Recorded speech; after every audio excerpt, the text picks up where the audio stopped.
Neste programa você conhecerá a bela cidade do Porto, cidade que fica ao norte de Portugal, visita obrigatória para todos aqueles que vêm a esta nação. A segunda maior cidade do país, devido à sua irrefutável riqueza histórica, recebeu em 1996 o título da Unesco de Cidade Patrimônio Mundial e já foi em 2001 considerada capital europeia da cultura. Acompanhe conosco esse programa e você verá as belíssimas pontes que cruzam a cidade. Você verá o Rio Douro desembocando no Oceano Atlântico. Você verá as belíssimas construções, os monumentos, as suas ruas históricas. Por isso, fique ligadinho conosco em cada um desses quadros e se prepare para visitar um dia esta linda cidade.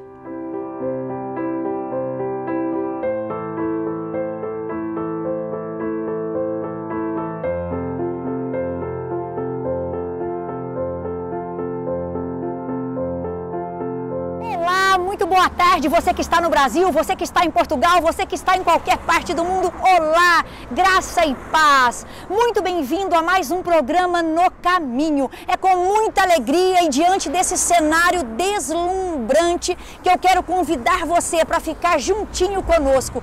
Hoje nós chegamos na cidade portuguesa do Porto e começamos por aqui, Vila Nova de Gaia, com esse cartão postal da cidade, a Ponte Dom Luís. Ao meu fundo você acompanha as margens sul do Rio Douro. E aqui onde nós estamos, Vila Nova de Gaia, está entre a cidade do Porto e a cidade de Gondomar. Então nos acompanhe. Até já!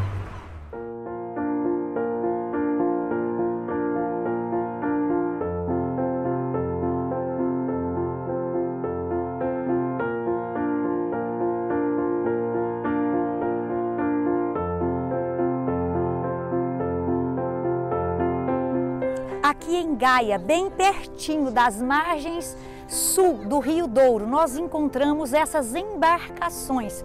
Esse barco que você vê ao meu fundo é chamado cá em Portugal rabelo. Esse rabelo tem a tarefa de passar nas fazendas de vinho, lá naqueles armazéns de vinho, no norte do Rio Douro e trazer esses barris para cá.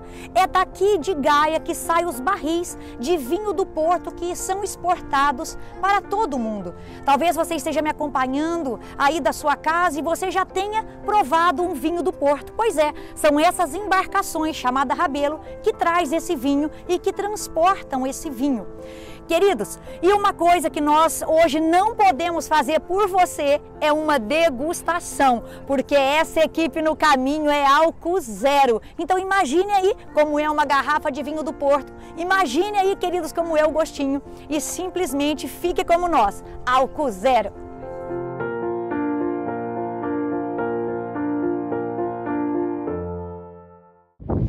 Estamos aqui na cidade do Porto e aqui atrás você pode ver a Ponte Dom Luís I, ou a Ponte Luís I, como referida por muitos. E aqui atrás você pode ver a Ponte Dom Luís I, ou a Ponte Luís I. E essa ponte foi construída em 1886, então ali para o final do século XIX, mas já existia uma ponte que foi construída muito anteriormente, que era uma ponte pêncil chamada Ponte Dona Maria II e passava por baixo. Mas como a cidade do Porto começou a se expandir e o comércio começou a crescer e realmente a cidade começou a se expandir além do Rio Douro que passa aqui, então surgiu a cidade de Vila Nova de Gaia, que é onde estamos agora. E essa cidade, ela foi uma extensão do Porto e para isso tiveram que fazer uma outra ponte devido ao comércio e toda a movimentação, circulação de pessoas e comércio na ponte. Então, para isso, tiveram que fazer uma outra ponte maior, que é a ponte que vemos atualmente. E essa ponte foi cenário de muitas batalhas, de muitas evoluções que passaram por ela, e atualmente permanece aqui. E, inicialmente, ela foi construída apenas no tabuleiro superior, onde passava as pessoas e os carros, mas atualmente o tabuleiro superior apenas passa o comboio, que é o trem, e o metro, que é o metrô. E também você pode visitar e passar lá por cima, tem acesso a pedestres. E embaixo, atualmente, foi construído posteriormente mas ele passa carros, passa ônibus, autocarros, como eles chamam aqui em Portugal. Mas foi uma ponte sempre muito importante na história da cidade do Porto e atualmente é uma ex-libris, um símbolo da cidade do Porto.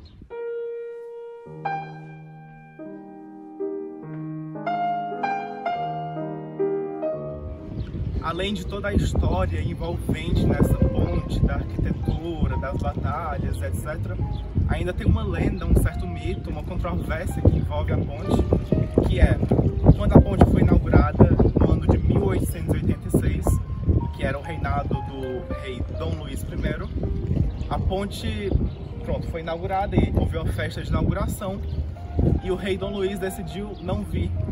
E foi um ato de muito desrespeito, não se sabe por que ele não quis vir, mas a população julgou como um ato de desrespeito. Então, por conta disso, retiraram o Dom do nome da ponte e ficou apenas Ponte Luís I.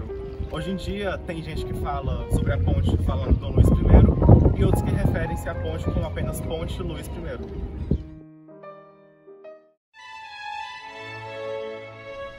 Atrás de mim você vê uma imagem, não é ilusionismo, você não está num show de mágica, é realmente meio coelho saindo da parede.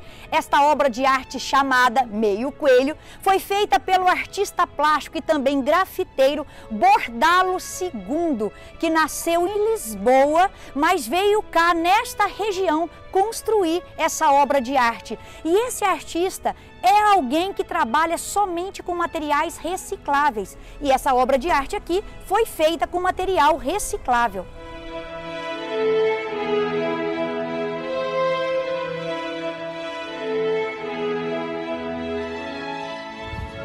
Estou agora aqui com duas meninas portuguesas, a Anitta e também a Virgínia. Elas vão falar um pouco pra gente sobre a cortiça. Portugal é o fabricante e também o exportador de cortiça, é o maior exportador de cortiça do mundo. Então explica um pouquinho para nós, da onde que vem esse material, como que é feito? Pronto, aqui em Portugal, como já falaram, somos os maiores exportadores de cortiça do mundo. Isto é de onde é extraído a cortiça, de onde se faz de tudo, vestuário, calçado, carteiras, de tudo que se possa imaginar. A árvore da cortiça, chamada sobreiro, existe na zona do Alentejo, que é uma zona que fica a seguir a Lisboa. Depois ela é extraída da árvore e depois é transformada numa região chamada São João da Madeira, onde lá é todo produzido e feito todos os objetos e materiais que a gente pode ver em Portugal. Portugal faz tudo de cortiça, óculos, de tudo. Queres falar um pouco para a gente? Sim, também posso dizer, nós fazemos vários acessórios com a cortiça. Através da extração da cortiça nós conseguimos fazer a chamada tecido ou pele de cortiça, a partir do qual nós podemos fazer malas, carteiras, estojos, até quem faça roupa. Portanto, existem 1001 funções que podemos utilizar com a pele de cortiça. Para além da pele de cortiça ter este tom natural, que é o tom verdadeiro da cortiça, que é uma espécie de um bege, ela também pode ser tingida. Então nós podemos encontrar a cortiça com diversas cores, pode ser marrom, preto, rosa, vermelho e posteriormente também pode ser estampada, como é o caso da bolsa que eu trago comigo. E podem também ver algumas com estampagem dos azulejos portugueses, que é algo também muito típico de Portugal. Portanto, podem encontrar vários tipos de artigos feitos através da cortiça. E queridos, a Anitta também, você acredita que ela é da área da literatura? Ela tem alguns livros aqui que ela vai nos mostrar neste momento sobre Portugal. Vamos ver esses livros? Então, estes são alguns dos meus livros. Este é o meu livro sobre Portugal, que está no Plano Nacional de Leitura. Ele está em várias línguas e então ele fala sobre a essência do que é ser português. No interior nós podemos ver então várias imagens que falam sobre o facto de nós sermos navegadores, sobre sermos também corajosos, sobre a nossa chegada também ao Brasil e depois a parte que eu acho mais interessante é a parte do final do livro, que acho que muitas pessoas que estão no Brasil se podem identificar, que é ser português, ser imigrante e ser saudade, não só para os que vão para a França, mas para toda a parte do mundo. Depois também tenho outro livro, este aqui, fala sobre a cidade do Porto, que é onde nós nos encontramos, e então ele mostra o melhor da cidade, entre quais os vinhos, fala também sobre elétrica, enfim, é um pouco uma recordação que podem levar sobre o nosso país. E depois também temos um livro sobre Lisboa, este também retrata a cidade e mostra os pontos turísticos e a essência também da cidade de Lisboa, como é o caso do Fado, o Fernando Pessoa, os famosos pastéis de nata, enfim, tem um bocadinho da cidade também, neste caso o Padrão dos Descobrimentos, que também é um marco histórico importante para nós portugueses. Queridos, eu quero dizer que essa equipe no caminho ama muito Portugal. Este país abriu as portas para nós e nós temos residido já cá há 3 anos. Este livro aqui que fala dessa relação entre Portugal e Brasil. Afinal, um dia Portugal chegou aí, aonde você está, e nos descobriu. Então eu vou comprar aqui em nome da equipe e mandar aí para a direção do programa no Brasil. Recebe aí o nosso presente. Muito obrigada, amiga. Obrigada eu. Muito obrigada, dona Virgínia. E já agora um beijinho para os meus primos em São Paulo.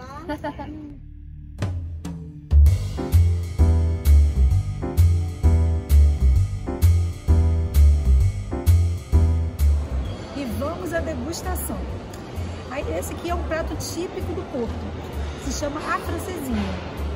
Ela leva pão, ovo, queijo, fiambre, que carne, enfim, é quase um misto quente molhado.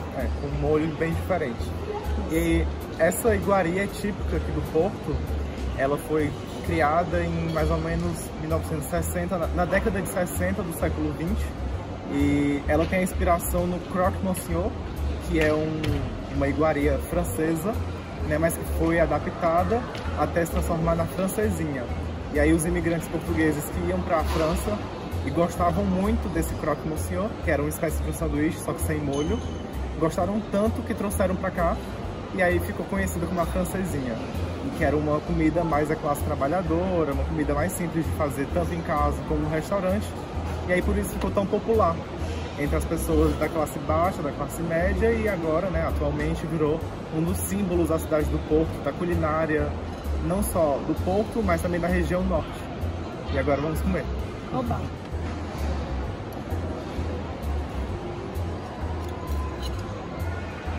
Muito bom!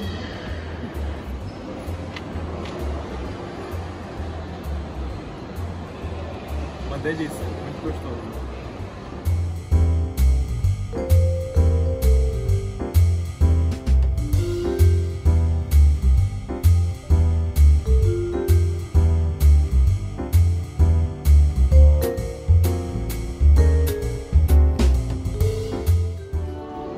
Estamos aqui andando pelas ruas do Porto, aqui no centro histórico do Porto, e achamos essas cerejas para vender.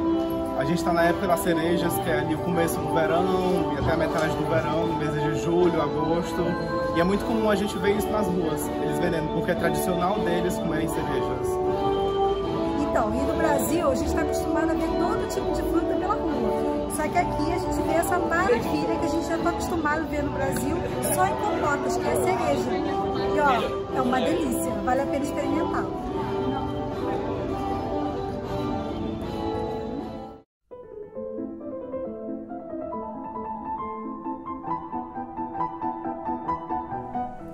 A estátua, edificada no meio da Avenida dos Aliados, foi construída em 1886, no final do século XIX, como uma homenagem a Dom Pedro IV, um admirador da cidade do Porto. A Avenida dos Aliados foi assim chamada devido a uma homenagem aos países aliados à Primeira Guerra Mundial. Lá no fundo, você pode ver a Câmara Municipal, grande símbolo da cidade do Porto, e da urbanização crescente dentro do seu centro histórico, uma parte mais moderna. O projeto de construção começou em 1916, numa área do Porto onde antes ficavam ruas estreitas e becos e vielas, que eram chamados de os lavadouros. Atualmente, essa área da Avenida dos Aliados é uma das principais veias urbanas do Porto e o coração da cidade, perto da estação de São Bento e perto do centro histórico da cidade. Neste momento você pode acompanhar o farol. Neste local desemboca o Rio Douro e faz um encontro com o Oceano Atlântico. Ao lado aqui do farol nós encontramos a Praia da Luz e a Praia do Homem do Leme.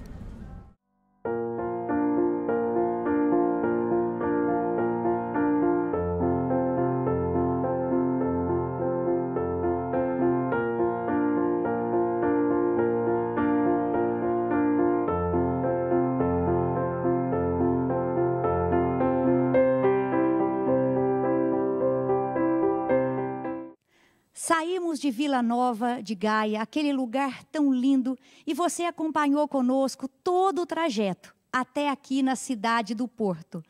E o Porto, queridos, é a segunda maior cidade de Portugal. E aqui nesta cidade chegou também a Lagoinha, Lagoinha Porto. Por isso eu estou aqui com um convidado muito especial. Você que acompanha aí pela Rede Super a programação, você já o conhece muito bem. Ele é o apresentador do nosso encontro e também o pastor aqui da Lagoinha do Porto. Muito obrigada, pastor Jean, por esse tempo, por nos conceder essa entrevista. Como o senhor está? Obrigado, Ana, por me convidar. Eu estou bem, graças a Deus. Olá, pessoal do programa No Caminho. É uma alegria estar com vocês aqui. Sejam bem-vindos à Lagoinha Porto e na cidade do Porto. Você viu como Deus tem sido assim gracioso com a igreja. Você acompanhou já a Lagoinha em Braga, a Lagoinha em Aveiro. Estamos aqui na Lagoinha do Porto. Conta pra gente um pouquinho, pastor, como foi essa história da Lagoinha aqui? Como que a Lagoinha chegou aqui em Portugal? Bom, Ana, em 2014, Deus nos deu uma palavra profética que ia nos tirar do Brasil. Nós partilhamos com o pastor Márcio. Até entendermos todo o processo, então chegamos no entendimento que seria Portugal, né? Então chegamos em Portugal, servimos aqui por 5 meses numa comunidade local, uma comunidade portuguesa, até que o pastor Márcio trouxe a orientação. Olha, Deus tem falado que nós temos que abrir congregações agora, ao invés de enviar apenas missionários, porque a Lagoinha antigamente não abria congregações, ela apenas enviava missionários para ajudar outras igrejas. Você mesmo era uma missionária enviada para tantos lugares para apoiar igrejas locais. Mas Lagoinha mesmo nunca tinha se aberto fora do Brasil. Então, quando deu 5 meses que nós estávamos aqui, o pastor Márcio disse, olha, então é para abrir, é para começar com vocês aí. E ele me mandava mensagem todos os dias e dizia assim, filho, vocês têm um grande privilégio, mas tem uma grande responsabilidade. Se der certo com vocês, nós vamos comemorar, mas se der errado, vai ser uma situação, né? E começamos o processo e ele falava, vocês são os primogênitos, né? E ele orava para a gente todos os dias, ele mandava mensagem. E para a glória de Deus, então a Lagoinha Porto, há 5 anos, em setembro agora, nós começamos em maio com uma célula na nossa casa de 2015. Em setembro de 2015, começamos nesse espaço que estamos até hoje, né? Estamos orando para Deus nos dar um local próprio para irmos para outro lugar. Então, há 5 anos, nós começamos na primeira Lagoinha fora do Brasil, né? E para a glória de Deus, hoje já são tantas, né? Só em Portugal já são pouco mais de 10, não é? E pela Europa fora. Deus tem acrescentado, não é? Então, foi assim que Lagoinha chegou aqui no Porto. Amém. Então temos aí o privilégio de estarmos aqui na Lagoinha que abriu as portas aqui, queridos, para a Europa e também para essa questão de ser a primeira Lagoinha fora do Brasil. Nós já temos aqui Guimarães, já temos Portimão, temos Aveiro, temos Leiria, temos Viseu, a mais novinha é Viseu, tem Barcelos, Lisboa, Margem Sul, já tem GC de implantação em Lagos, Faro, você também ali em Braga com os irmãos também tem tido GC de implantação em outros lugares também. Em outros lugares, Famalicão e agora FAF. FAF também, FAF onde foi o Diante do Trono ministrou quando veio aqui em 2014. Olha foi aí. Exatamente no mesmo ano em que nós recebemos a palavra. Aliás, foi a vinda do Diante do Trono aqui em Portugal em 2014, que despertou no pastor Márcio que poderia ser Portugal, porque quando nós recebemos a palavra profética em maio de 2014, eu partilho com o pastor Márcio em junho essa palavra. Pastor, olha, Deus nos deu essa palavra. Então, o pastor Márcio falou, filho, a Ana e o Gustavo estão lá em Portugal. E aí, começamos a conversar a respeito disso. E a cidade onde foi o evento do Diante do Trono foi em Faf. Então, nós já temos hoje, por exemplo, GC de implantação em Torres Vedras também, não é? Ou seja, bênção. Já são mais de 10 lagoinhas e mais uns 4 ou 5, pelo menos, GCs de implantação já. Alguém precisava abrir as portas, né? Glória a Deus, né? Pela sua vida que você veio, e não veio só, né, Jean? Veio com a sua família. Sim, sim. E, queridos, eu acho tão bonito, porque o Jean não serve aqui sozinho, ele serve com a família está junto com ele e apoia também cada implantação. Hoje, num tempo onde a família é tão atacada, alguns filhos nem colaboram com os pais na casa, que vocês servem juntos, não é, pastor? A família toda, não é? Eu e minha família aceitamos Jesus em Lagoinha. Há 20 anos atrás. E somos pastores, eu e Kate, em Lagoinha, há 18 anos. Já tivemos a oportunidade de plantar a Lagoinha Igarapé. Nós plantamos a Lagoinha Igarapé em 2002 e servimos lá até 2010. 8 anos e pouco estivemos ali. Depois servimos no Ministério de Inglês e Espanhol da igreja, não é? E estamos tendo o privilégio de servir aqui também, não é? Deus realmente é aquele que abre portas. E eu me sinto honrado e privilegiado por fazer parte, junto com a minha família, desse processo. Graças a Deus, a família toda tem servido, né? Nós temos uma equipe de voluntários muito preciosa aqui na Lagoinha Porto, né? E a minha família faz parte dessa equipe de voluntários também. Ao chegarmos aqui, eu fui conhecendo, né, o estúdio que o pastor montou, eu já vi a Emily ali, ajudando a separar as roupas, deve ser um bazar, né, pastor? Não sei. Algumas pessoas doaram roupas aqui e a gente agora a igreja é aquele lugar que o pessoal sempre leva alguma coisa, né? Então eu chego aqui, toda semana eu chego, tem roupa que eu falo com a nossa secretária, eu falo, não é possível, essas roupas estão criando aqui dentro, mas é a generosidade dos irmãos. Então a gente sempre nós tínhamos, antes de você chegar, né, além da minha filha, tinha outras pessoas ajudando a separar, porque agora nós vamos doar para uma instituição, porque todo mundo da igreja que já precisava, já pegou. E nós estamos no verão, então normalmente é no inverno é que as pessoas buscam mais. O verão não, é uma camisetinha, uma t-shirtzinha, resolve o problema. Mas a gente tem recebido coisas para doar, sim, tem muita gente ajudando. É isso, nossa igreja tem sido tão abençoada, você acabou de ouvir o testemunho do pastor, lá em Braga também recebemos tantas coisas, que há mais ou menos uns 20 dias atrás doamos também para uma instituição. Deus tem suprido os da casa. Amém. E nos ajudado a suprir os de fora também. Não é? As pessoas pensam que, às vezes, essa questão da necessidade, ela se dá apenas com um tipo de público, né? Por exemplo, nós somos uma igreja brasileira, que estamos, assim como Porto, Braga, todas as lagoinhas que estão surgindo, né? A nossa igreja mãe, a igreja matriz é em Belo Horizonte. Portanto, somos uma igreja de origem brasileira, não é? Mas nós temos pessoas de várias nacionalidades congregando conosco. E essa questão das necessidades, ela, ao contrário do que muita gente pensa, né, que as pessoas na Europa não padecem necessidades, dificuldades, todas as pessoas padecem necessidades. Então, há instituições que atendem os cidadãos locais, não é? E a igreja também serve os cidadãos locais, além dos imigrantes, não é? Porque, assim como em Braga e aqui no Porto, a maior parte do nosso público é imigrante, é brasileiro que imigrou para cá, não é? Mas o cidadão local também precisa de apoio, precisa, né, desse cuidado, não é? E a igreja precisa comunicar esse cuidado com o cidadão local também, porque nós não queremos ser uma igreja que atenda apenas um público específico, mas estamos com os braços abertos para atender todas as pessoas, não é? Você que tem vontade de vir conhecer Portugal e se passar pelo Porto, venha cá visitar a Lagoinha Porto. O telefone da igreja, o endereço vão aparecer aí agora na sua tela. O pastor vai falar para nós aqui o horário de culto, o horário dos eventos que tem aqui, para que você possa acompanhar também online. Eles estão com uma programação online. Sim. Você pode acompanhar aí do Brasil mesmo toda a programação aqui da igreja, não é, pastor? É verdade. Aqui é a Lagoinha Porto, nós retomamos os cultos presenciais depois de 3 meses, não é, de quarentena, não é? E dentro das regulamentações que nos foram solicitadas, né, nesse momento a gente está no local de culto. Esse aqui é o cenário do programa Nosso Encontro, mas é dentro da igreja, não é?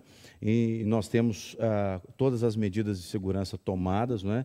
E com essas restrições, nós voltamos os cultos. Nós temos o culto no sábado, 7h30 da noite, o culto da Juventude Lagoinha Porto. Temos o culto no domingo, às 8 da manhã, às 10 da manhã e às 6 da tarde. Então, no domingo, nós temos 3 cultos. E para participar dos cultos, pelo menos nesse período de pandemia que ainda governa, né, a sociedade, nós estamos atendendo por inscrições. É verdade que se alguém chegar ali sem fazer inscrição, nós temos um local preparado, a gente tem coloca um telão ali na entrada, no hall da igreja, para que, por acaso, chegue alguém sem a inscrição, a pessoa possa sentar ali e assistir o culto, né? Mas, se faltar alguém que fez inscrição, a pessoa que está lá fora vai poder entrar. Mas a gente pede que as pessoas façam inscrição.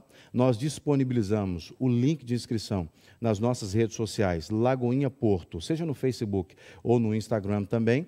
E toda terça-feira a gente libera o link de inscrição e encerra na sexta-feira, não é? E as nossas informações estarão aqui, mas qualquer coisa você pode entrar em contato também com o nosso número de WhatsApp, que é o número de Portugal, mais 351 9190 9190. E a gente vai estar à disposição para dar qualquer informação que as pessoas queiram. Sejam muito bem-vindos ao Porto, a Portugal. Se virem a Portugal e não virem ao Porto, eu falo que não conheceram a melhor parte de Portugal. Eu sou suspeito para falar, eu amo o Porto e para mim é a parte que eu mais gosto de mostrar em Portugal. Pastor, queremos agradecer a sua participação. Muito obrigada por nos receber aqui. E você, continue conosco, porque agora nós vamos conhecer essa linda cidade. Como disse o pastor, se você não conhecer Porto, você não conheceu Portugal, então fique ligado aí. Vamos agora conhecer essa linda cidade de Porto. E chegamos ao encerramento desse programa. Eu quero agradecer você por ter acompanhado, por ter vindo conosco nessa visita à linda cidade do Porto. Espero que você tenha gostado. Na semana que vem, eu te espero em Pontes de Lima, a cidade cenográfica aqui de Portugal.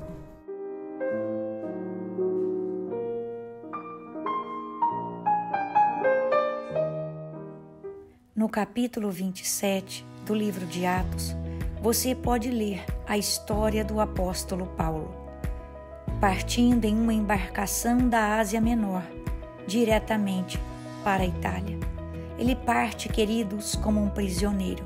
É colocado sob os cuidados do centurião Júlio e de toda a tripulação daquele navio. O navio parte, mas a navegação não é tranquila. Eles enfrentam ventos contrários, eles enfrentam dificuldades e depois de um penoso trabalho, finalmente chegarão a um lugar chamado Bons Portos. Naquela época a navegação era feita por etapas. Então esta tripulação ia parando de lugar em lugar, mas finalmente eles chegaram neste lugar chamado Bons Portos. Hoje você acompanhou a história da cidade do Porto. Porto nos lembra um lugar de chegadas e partidas, mas Porto também nos lembra terra firme, lugar de segurança. Talvez você hoje precise encontrar na sua vida esse porto seguro, esse bom porto, um lugar de descanso. E nós que lemos a Bíblia, que conhecemos a verdade, sabemos que só existe um porto seguro para a nossa vida, que só existe um bom porto. E neste porto nós encontramos descanso, não somente para o nosso físico, mas para a nossa alma. O Senhor é o nosso refúgio e fortaleza, o nosso socorro bem presente na hora da tribulação. Descanse no Senhor.